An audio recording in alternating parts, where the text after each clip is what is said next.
morning, Alex. You know, we're doing Ah, in the morning, and we have to stop meeting like this. it's so dark in there. Mhm. You You see, I'm drinking coffee. bring yourself out of the closet already. Speaking of which, do you know that a mammoth, very large book is coming out of France this week called "The Closet of the Vatican"? Ah, and shall you be inserting it into your hands I for consumption? Yeah, yeah. It's going to be a very hard read, but I'll get by it somehow. In any case, I just wanted to let you know that uh, I spent 7 years in the Catholic seminary, and I left because I could not do the chastity. I simply couldn't do it. You were just doing it too much. Just for too long. You were doing it for too long, too hard, huh? Not the chastity part, no, the opposite of the chastity part. Anyway, I could do poverty, I could do obedience. Well, the thing is, the only difference between you and the rest of the Catholic Church is that you actually left the Catholic Church. Catholic Church is still doing it, but they're you asked me the other day whether or not how in the life I managed to leave the seminary and why I left the seminary, and I wanted to respond to that because you asked me, I think before, Mark, did you know that all this pedophilia, clerical abuse was going on? Yes and no. We knew that it was happening during my particular 7 years. I was approached by one priest, one deacon, and one other seminarian for sex. Okay? Wait. That's over 7 years. That's 3 people in 7 years. Oh my word! That's more than anyone's ever done for me ever. Well, we'll have to get into your virginity and all that. Your vow to chastity. Well, I didn't even make any vows. We'll work on that. It's not even. Never mind. But anyway, I want to go into the reason why this has become such a public problem, a world problem, and it is catastrophic in the Catholic Church.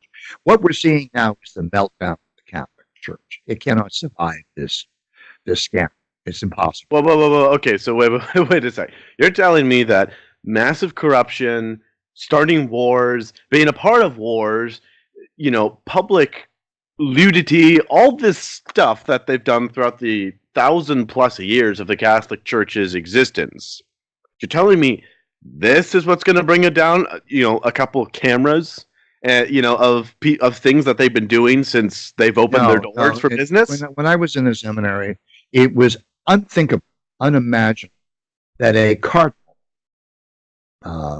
would actually be accused of pedophilia and child abuse, in addition to having sex with seminarians who were sort of adults but not really in a position to be free of the authoritarian influence of a cardinal. It was unimaginable. Now we have the Theodore McCarrick. He's now called Mr. Theodore McCarrick. He's been defrocked. There's only one punishment worse than being defrocked, and that is excommunication itself. So why hasn't he been excommunicated? A good question.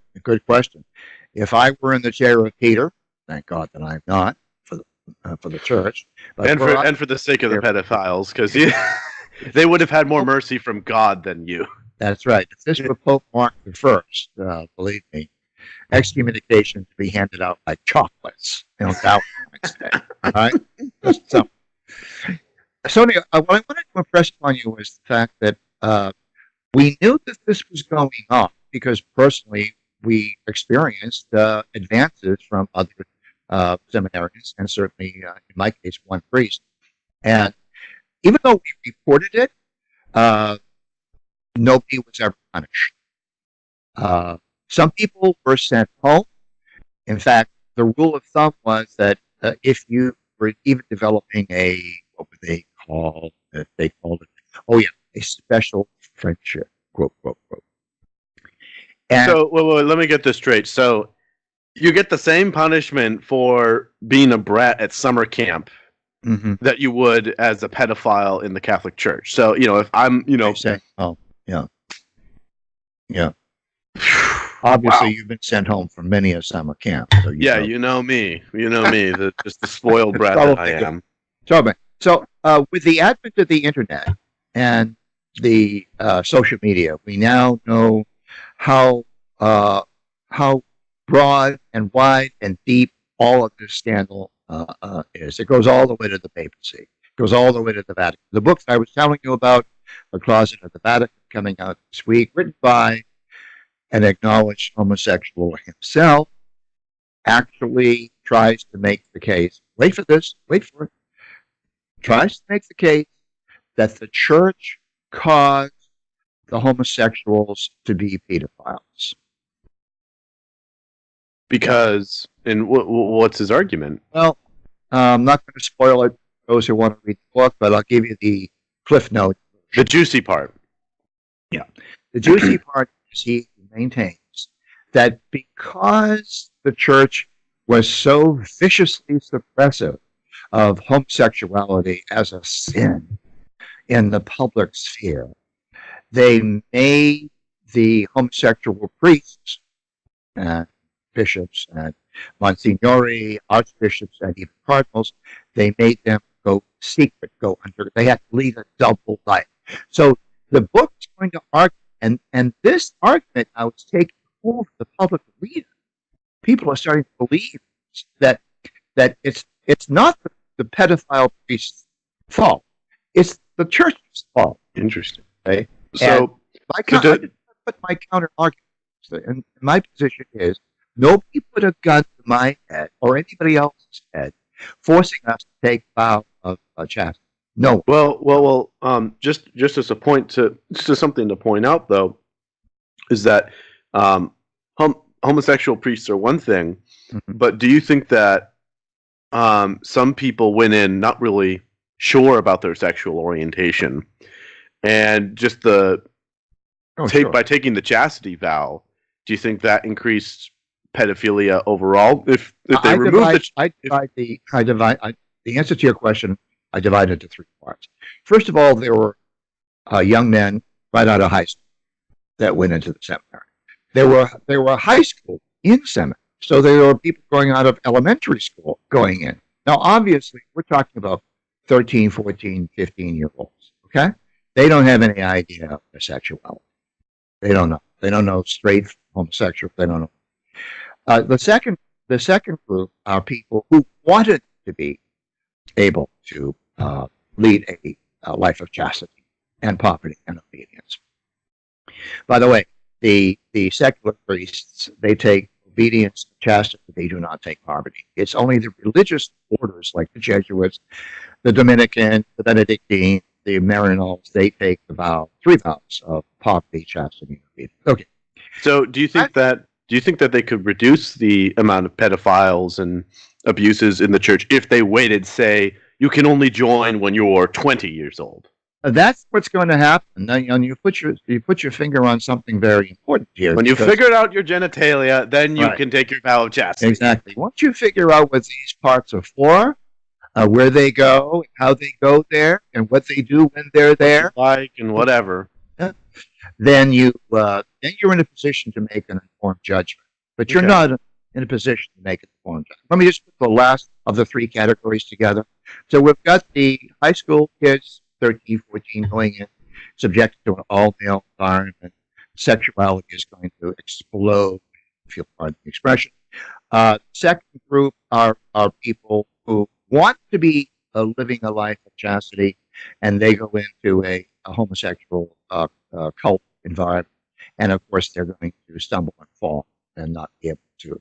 But they can always pick themselves up, confess their sins, and continue. Then there's the last group, very important group.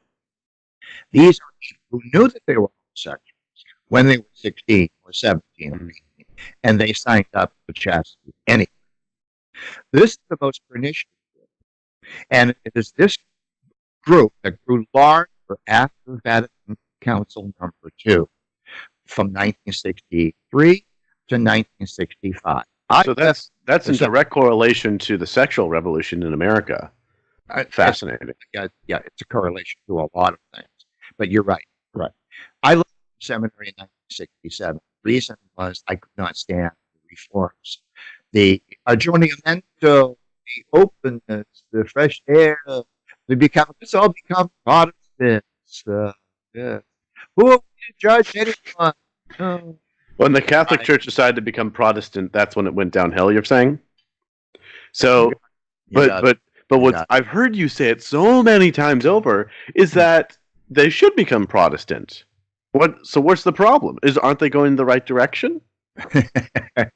Well, Protestant light and like conservative light, liberal light, or communist light never works. You're either going to jump in with both feet and do it, or you can't just tippy toe and put your. So you're saying that if they all became traditional hardcore Catholics, like it'd be okay, but because they're letting in this Protestant, they're trying to play it both ways. They're dying. It's what Margaret Thatcher said about being in the middle of the road. You get run over from both sides. So it sounds like the only way to save the papacy and the church is to just I mean, yeah, you could do that, become full on Protestant, or you could just you could just exorcise the Protestant out of the Protestant demon out of the church and go back to being. Well, I think you have to practice what you preach, and clearly the clerical caste in the Catholic Church is not practicing chastity, and it is preaching chastity. So this is why the church is crumbling. This is why this scandal will dissolve the church, dissolve the papacy, and dissolve the Vatican, so, as I have in my book. It's not so much that you believe that the only option is that it will self-destruct. It's just the most likely option. The probability is extremely high. Because I would gather to say most Catholics that disagree with you would say, no, we can reclaim the church and bring it back to the old days. And obviously you disagree with that. Why would you say it's less likely to bring it back to its former glory? There's already a schism. There's already a schism in the Catholic Church between the third world countries, the third world bishops, priests, and cardinals. They're ready to break away from Rome because of this. And they are strict conservative Catholics. They believe homosexuality is wrong. And if you have any taint of it, you don't belong in the clergy. They don't believe in women priests, etc., etc., etc. That reminds me of this interview I was listening to of Cardinal Zen, the Cardinal of Hong Kong area. Why don't you get in? Just tap into that a little bit. Just explain how, not only in the pedophile area, but in terms of, the papacy is not helping out cardinals in that sort of a situation. What you're referring to, of course, is the fact that the communist regime in China has been working for years to take control of the Catholic Church, very much like it does in Mexico and in some parts of South America. And so what they have done is they have insisted, the Chinese government, that they select and appoint the bishops to the Catholics in China, and all they ask is that Rome rubber stamp their choices. The Vatican, under Frankie the Pope Zigzag, has conceded. They have allowed the Chinese government to do it. What did the Chinese government to do if he didn't rubber stamp? Just kill anyone that says they're Catholic and imprison them? They would force the church to go underground. Yeah. Well, they basically already. It is the fastest growing Christian community in the world. I don't know if you know that, the Chinese. Either Frankie doesn't know this, in which case he's an idiot. Well, he does know it. No, he obviously knows it. Well, then it would seem that What was he to judge? You see, open the windows, let the breezes flow in. We don't judge anybody. If the commies want to run the church in China, well, it's more than commies. It's straight up atheists. It's an atheist regime. As Cardinal Zen pointed out, you have to be an atheist to be a part of the one-party rule, the CCP in China. Yeah, you're right. So you're literally letting atheists run the church for millions of people. These retreats, I call them retreat from orthodoxy, dogma is changing, doctrine is changing, policies are changing, and I thought doctrine or dogma can never change. well, that's the distinction. Dogma is never supposed to change. Okay. Mm-hmm. However, Frankie is tinkering with that, and certainly, dogma is not supposed to change. Doctrine is negotiable. Doctrine is adaptable to the present times and circumstances. So, But dogma, for instance, the existence of purgatory, limbo, and they don't talk about limbo. That's dogma. That's not doctrine. That's dogma. Okay. right. So liberal Frankie the Pope and his liberal, progressive, Marxist infected regime is chipping away at dogma, infuriating the third world cardinals, bishops, archbishops, and now there is a schism, which is why I predict that next pope will be the last pope. Okay, last question. Who do you think it will be this last pope, and why? I think it will be Cardinal Robert Sarah from West Guyana in Africa. He'll be the first black pope, African. And So he's going to be like Obama. He's going to be just like Obama, right? He's just written the last of 3 books that he intended to write, and it is Well, if he's going to be just like Obama, then won't he be just like Frankie? I disagree with you. He's not going to be like Obama. He's going to be the opposite of Obama. The other one, I think he's going to be like Obama. Oh, okay. But he's black. I mean, Obama was black. He was black. He was black. In terms of the papacy, he's going to resemble Pius XII or Pius X more than he would resemble Frankie the Pope or even John Paul II, or even Pope John the 23rd, who convened the Second Vatican Council and started all of this cancerous Marxist secretions into the church. Right.